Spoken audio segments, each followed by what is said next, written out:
China is replacing real humans with synthetic AI humanoids. And it is happening faster than you think. It started behind screens. AI live stream anchors work 24/7 selling products, replacing human presenters at a fraction of the cost. Meet Moya, built by Droidup.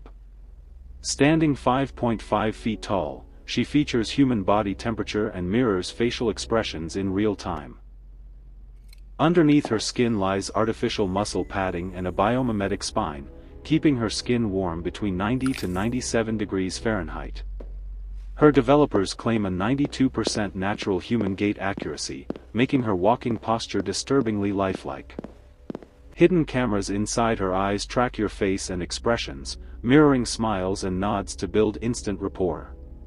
Companies like Headform make robot identities swappable, one machine hardware, infinite customizable faces and voices.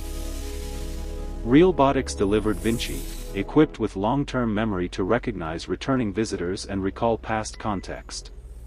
In households, Unix AI's Panther robot performs multi-step routines, from preparing meals to organizing living spaces. Alibaba's Qwen robot suite provides the shared AI brain, bridging complex language instructions with real-world physical motor control.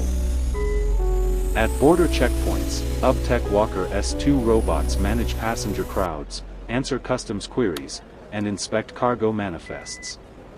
UBTECH's UWorld U1 brings humanoids into homes, using emotion-aware models to offer companionship to lonely seniors.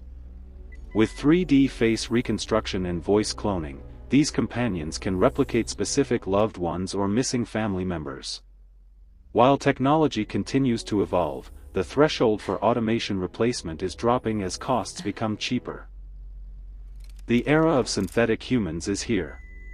Robots are stepping into roles where real people used to stand. Are you ready? China is replacing real humans with synthetic AI humanoids. And it is happening faster than you think.